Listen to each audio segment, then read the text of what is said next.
Au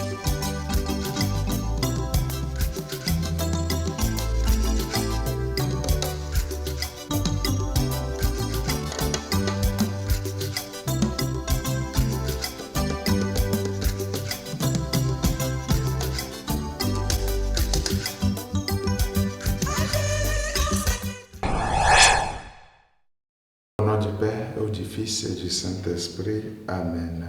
Bien-aimés dans le Seigneur, nous sommes au lundi 4 décembre 2023, lundi de la première semaine du temps de l'Avent, année liturgique B.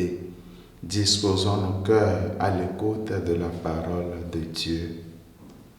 De l'Évangile de Jésus-Christ selon saint Matthieu, au chapitre 8, versets 5 à 11. En ce temps-là, comme Jésus était entré à Capharnaüm, un centurion s'approcha de lui et le supplia. « Seigneur, mon serviteur est couché à la maison, paralysé, et il souffre terriblement. » Jésus lui dit, « Je vais aller moi-même le guérir. » Le centurion reprit, « Seigneur, je ne suis pas digne que tu entres sous mon toit, mais dis seulement une parole et mon serviteur sera guéri. Moi-même, qui suis soumise à une autorité, j'ai des soldats sous mes ordres. À l'un je dis, va, et il va. À l'autre, viens, et il vient.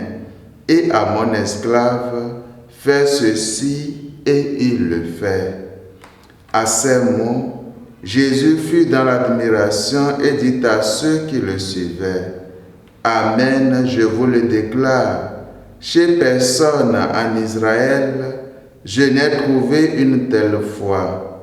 Aussi, je vous le dis, beaucoup viendront de l'Orient et de l'Occident et prendront place avec Abraham, Isaac et Jacob au festin du royaume des cieux. » Acclamons la parole de Dieu. Louange à toi, Seigneur Jésus. Dis seulement une parole et mon serviteur sera guéri. La parole est au cœur de la prière du centurion, au cœur de sa vie.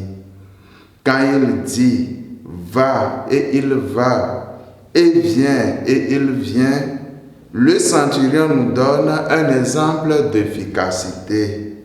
Autrement dit, le centurion demande une guérison rattachée à l'ordre de la parole. Sa demande montre qu'à ses yeux, tout être humain est assujetti à la parole de Jésus. Frères et sœurs, rien ne résiste à la parole de notre Seigneur Jésus. Oui, nous sommes soumis à la parole qui a engendré le monde et toute vie. La foi dont Jésus fait l'éloge dit cela.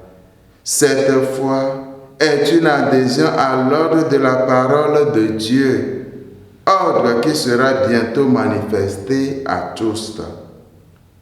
Car dans cette parole, la guérison du serviteur a pris forme et nous sommes dans le temps de la préparation où le Verbe de Dieu va prendre chair.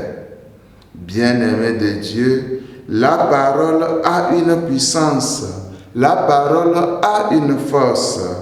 Alors, ayons sur nos lèvres de bonnes paroles, des paroles qui redonnent vie, des paroles qui encouragent. Seigneur Dieu, dis seulement ta parole qui ordonne le monde. Seigneur, nous avons conscience de la distance qui nous sépare, mais dis seulement ta parole de vie, et ce que tu dis prendra chair en nous. Amen. Et que la bénédiction du Seigneur nous accompagne tout au long de cette journée. Au nom du Père et du Fils et du Saint-Esprit. Amen.